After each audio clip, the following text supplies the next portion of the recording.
Ibu saudara yang dikasihi Tuhan, senang sekali di pagi hari ini kita dapat berjumpa kembali di program Selamat Pagi Bapa. Marilah kita sama-sama memberikan syukur kita karena kita boleh menerima berkat Tuhan dengan tubuh yang sehat, dengan tubuh yang diberkati Tuhan sehingga kita boleh bangun di pagi hari ini. Mari Bapak Saudara, kita mau siapkan hati kita akan sama-sama berdoa. Tuhan Yesus, kami bersyukur Tuhan untuk pagi yang indah ini, di mana kami boleh ada sebagaimana kami ada di pagi hari ini. Tuhan Yesus, kami rindu untuk memberikan syukur kami melalui puji-pujian yang terbaik bagi Engkau. Terima kasih Tuhan, hanya di dalam nama Tuhan kami Yesus Kristus kami sudah berdoa dan mengucapkan syukur kami. Haleluya, amin.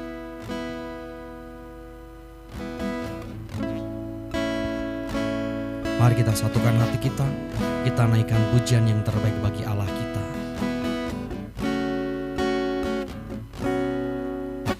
Kau telah buktikan cintamu padaku, kau membayarku dengan hidupmu.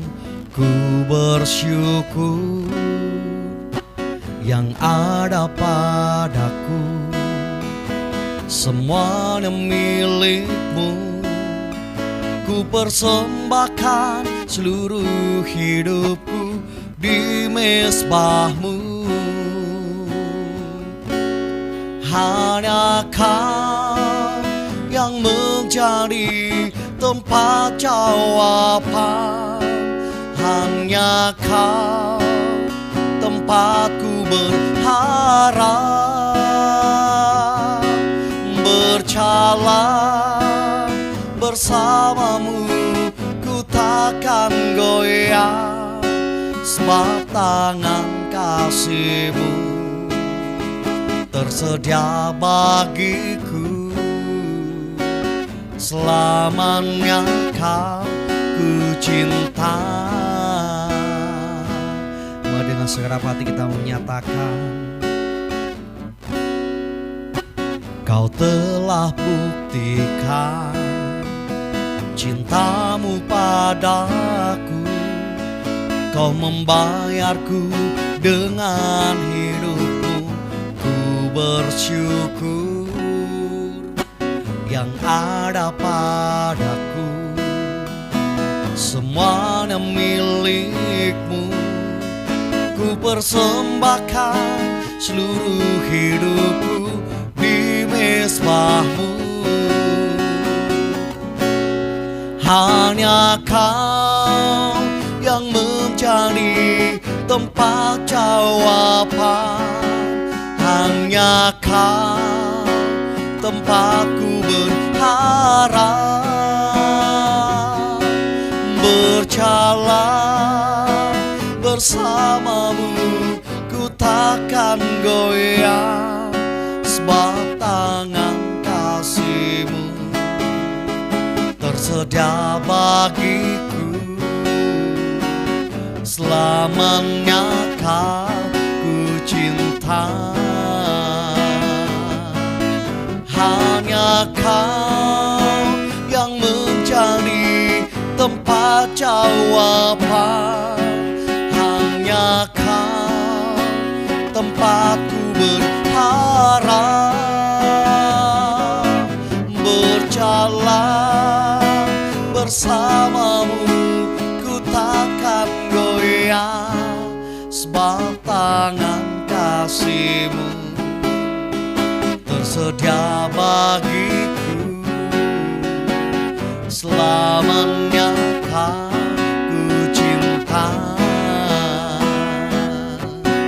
Hanya Kau yang menjadi tempat jawaban, hanya Kau tempatku berharap. Berjalan bersamamu ku takkan goyah, sebab tangan kasih-Mu tersedia bagiku. Selamanya Kau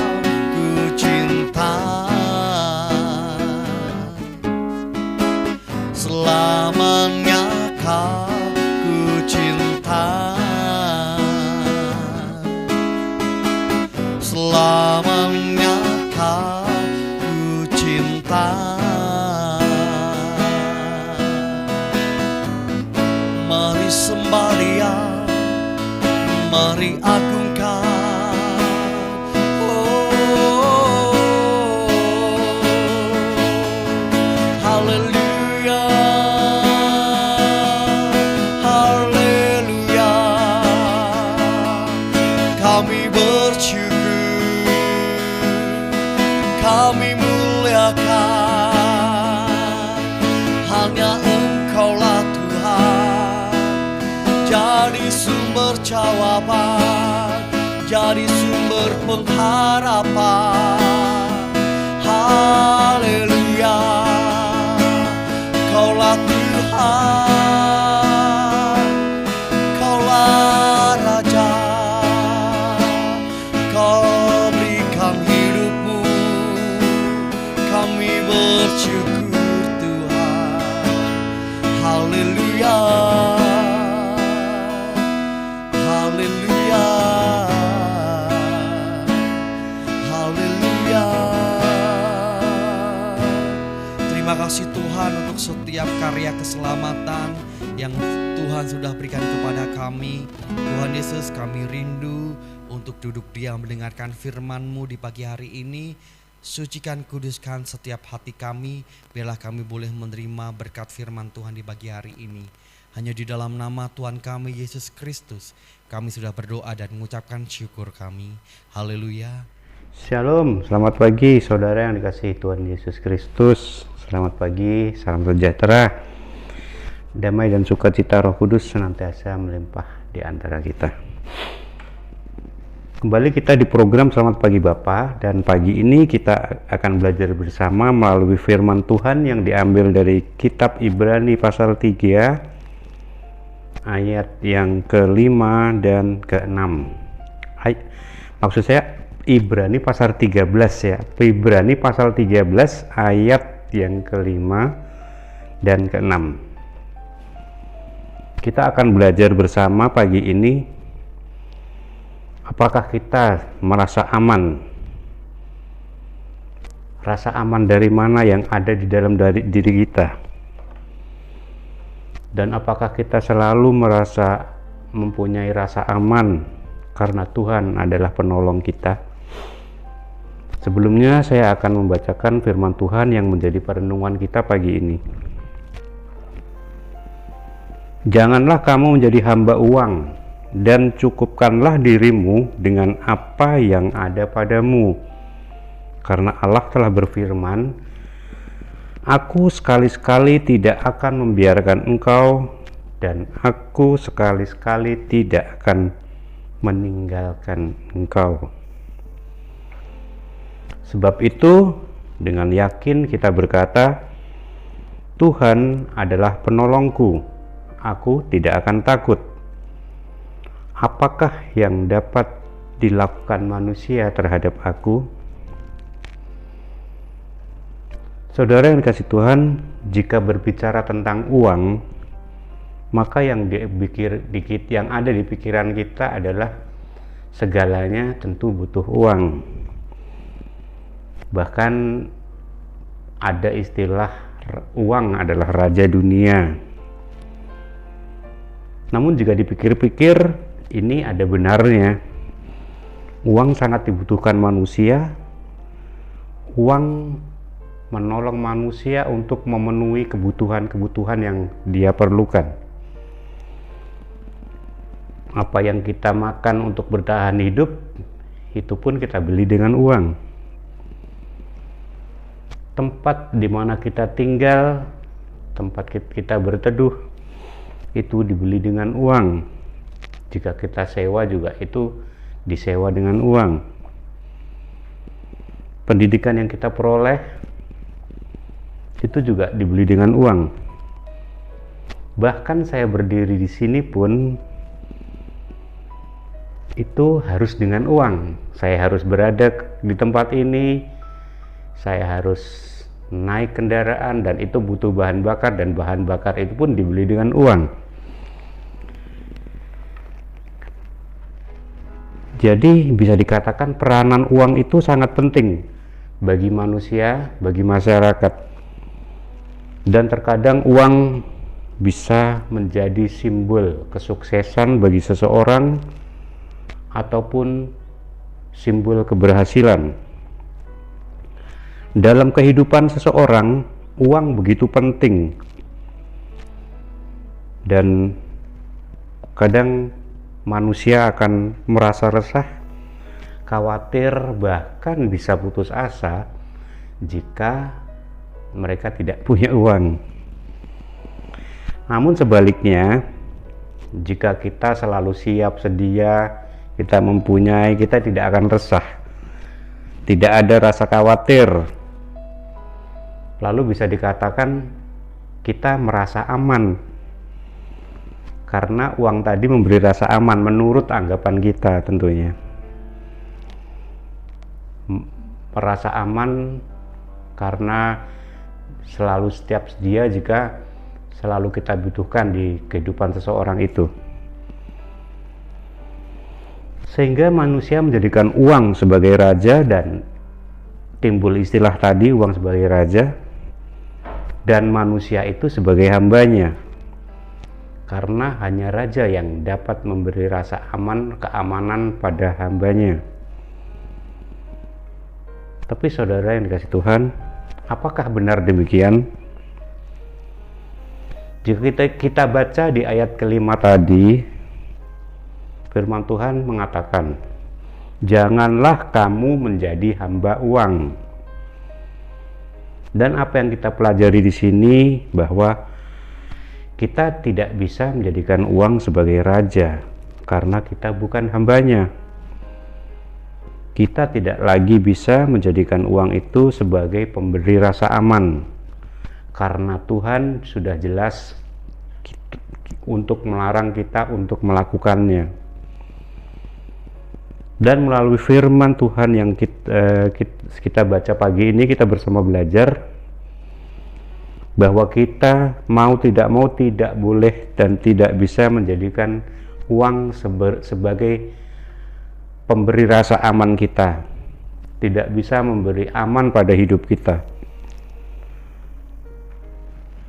Dan Tuhan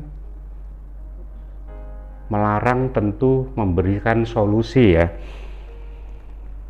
Tuhan telah menuntun kita menjadikannya sebagai penolong kita satu-satunya.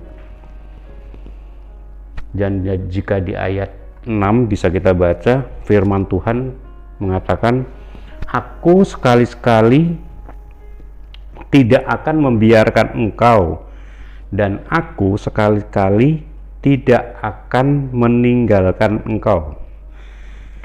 Sekali-kali ini bisa kita katakan tidak sekalipun, tidak pernah. Jadi tidak sekali-kali, tidak pernah sama sekali maksudnya ya kan.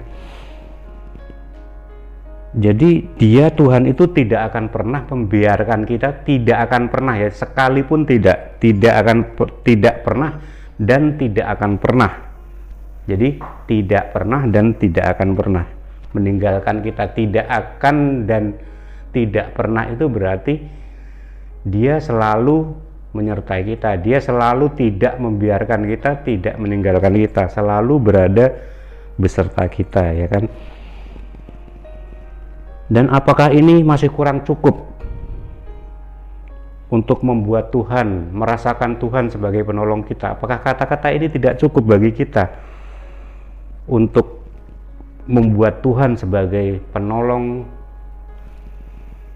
sebagai pemberi rasa aman bagi kita? Apakah kata-kata ini tidak cukup untuk menghilangkan rasa resah dan khawatir kita dalam menjalani hidup ini?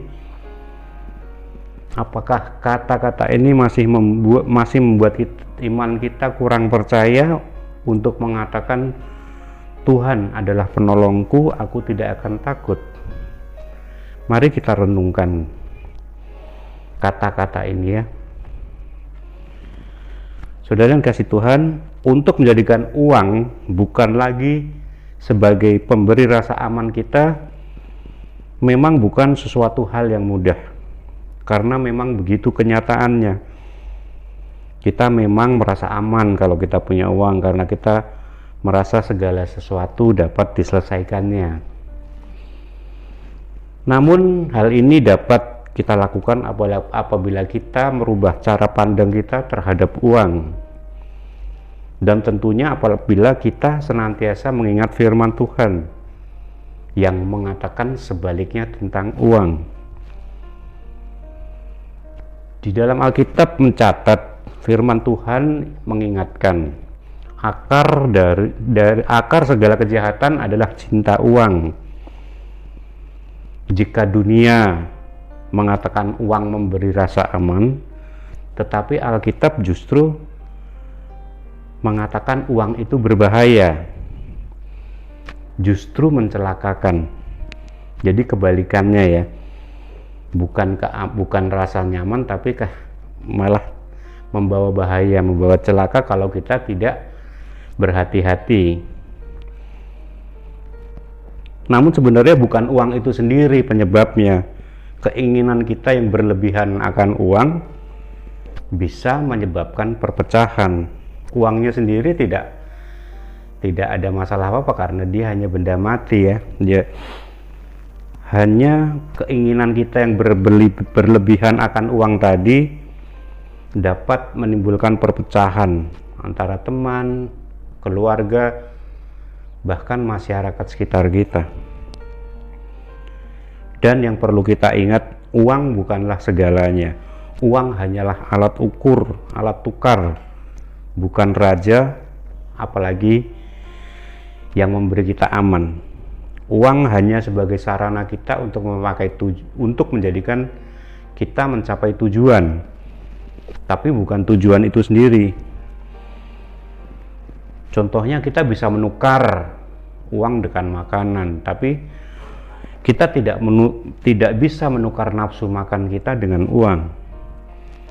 Kita bisa menukar uang dengan membeli obat saat kita sakit, tetapi uang tidak dapat menukar kita dengan kesehatan kita.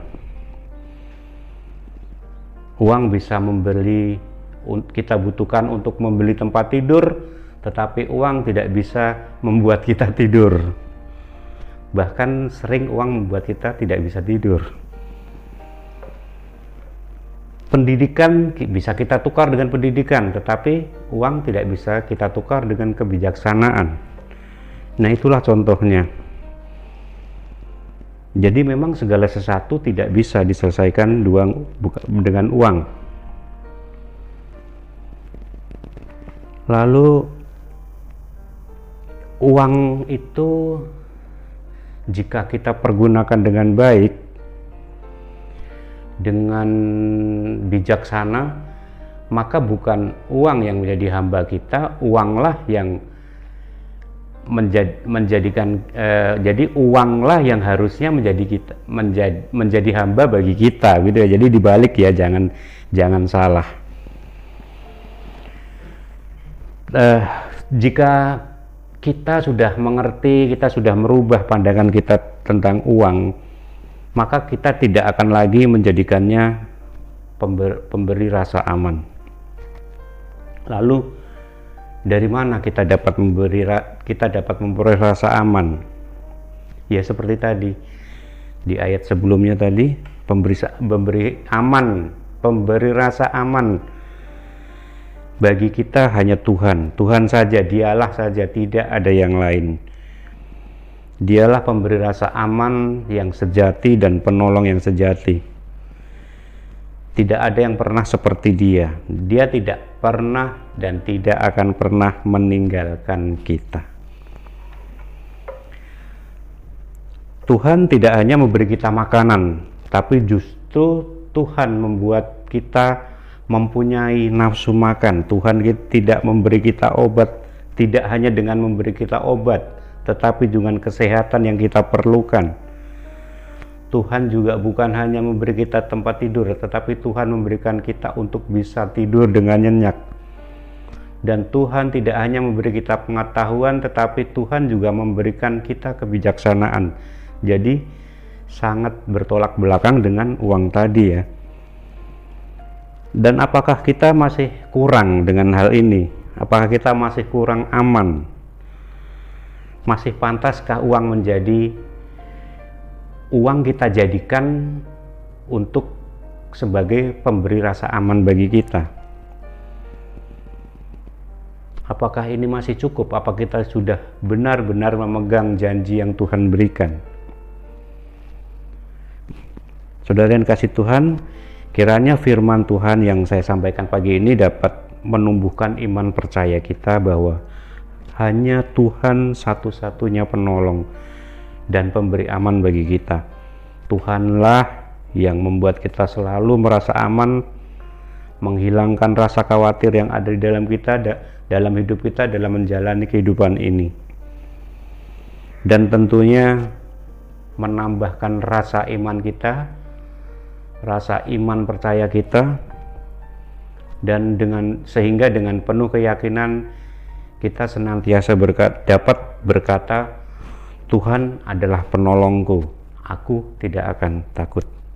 Amin. Mari kita berdoa. Allah Bapa yang kami tinggikan, dalam nama Tuhan kami Yesus Kristus, kami bersyukur atas kesediaan-Mu menyediakan diri untuk menjadi penolong bagi hidup kami. Terima kasih Engkau telah mengingatkan kami pada pagi ini akan berkat yang paling berharga, bahwa Engkau tidak pernah dan tidak akan pernah membiarkan dan meninggalkan kami. Ingatkan kami selalu Bapa, agar kami selalu seturut dengan pandangan-Mu, tidak seturut dengan pandangan dunia. Di dalam nama Putra-Mu yang telah menjadi pertolongan dan pemberi rasa aman kami yang sejati, kami telah berdoa dan mengucap syukur. Amin. Kita akan memasuki saat teduh. Dan datanglah kepadanya batu yang hidup itu, yang memang dibuang oleh manusia, tetapi yang dipilih dan dihormat di hadirat Allah.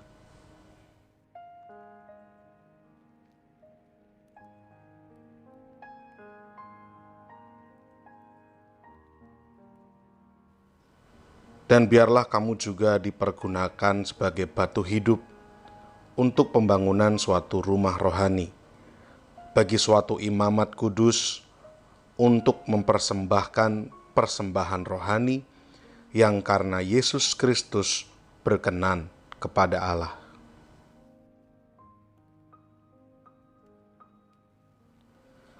Sebab ada tertulis dalam kitab suci, sesungguhnya aku meletakkan di Sion sebuah batu yang terpilih, sebuah batu penjuru yang mahal, dan siapa yang percaya kepadanya tidak akan dipermalukan.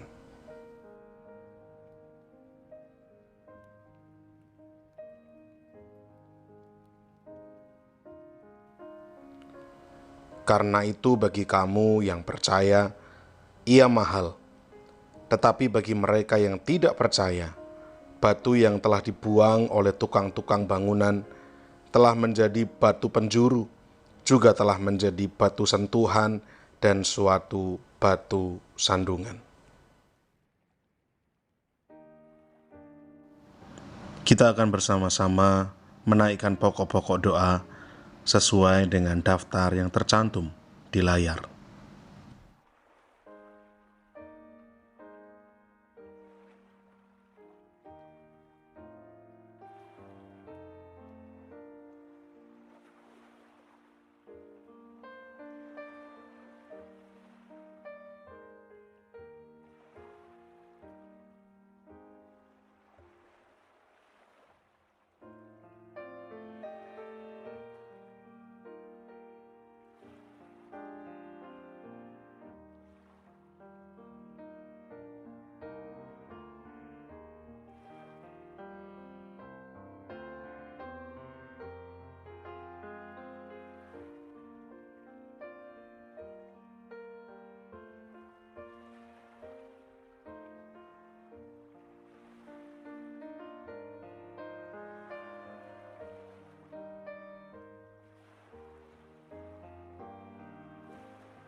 Bapa kami yang di sorga, dikuduskanlah namamu, datanglah kerajaanmu, jadilah kehendakmu di bumi seperti di sorga. Berikanlah kami pada hari ini makanan kami yang secukupnya, dan ampunilah kami akan kesalahan kami, seperti kami juga mengampuni orang yang bersalah kepada kami. Dan janganlah membawa kami ke dalam pencobaan, tetapi lepaskanlah kami daripada yang jahat. Karena Engkaulah yang empunya kerajaan dan kuasa dan kemuliaan sampai selama-lamanya. Amin. Puji nama Tuhan, pagi hari ini kita sudah menerima berkat-berkat Tuhan melalui firman Tuhan yang sangat memberkati kita. Dan kini tiba saatnya kita akan dengarkan info sepekan MCC. Hari Senin ada latihan tamborin setiap pukul 5 sore. Dan di hari Kamis ada latihan musik dan pujian pukul 6:30 malam. Di hari Jumat ada menara doa di Hotel Haris pukul 6 sore. Di hari Sabtu ada ibadah muda remaja Metanek setiap hari Sabtu pukul 5:30 sore. Dan di hari Minggu bagi Bapak Ibu Saudara yang memiliki putra putri bisa bergabung di ibadah sekolah minggu pukul 7:30 pagi. Dan di sore harinya kita berjumpa kembali di ibadah raya MCC hari Minggu pukul 5 sore. Demikianlah info sepekan yang bisa saya sampaikan di pagi hari ini. Mari kita akan sama-sama mengakhiri dan menutup ibadah kita di pagi hari ini. Tuhan Yesus, kami bersyukur Tuhan, karena Tuhan kami boleh menerima berkat-berkat Tuhan. Tuhan Yesus, kami mau menyerahkan setiap aktivitas kami Tuhan, dari pagi hingga petang nanti ke dalam tangan Tuhan. Kiranya Tuhan berkati kami, apapun yang kami kerjakan, kiranya Tuhan buat berhasil dan beruntung. Kami perlu penyertaan Tuhan, kami perlu pimpinan Tuhan, kami perlu Roh Kudus memberkati setiap langkah kehidupan kami. Hanya di dalam nama Tuhan kami Yesus Kristus, kami sudah berdoa dan mengucapkan syukur kami. Haleluya.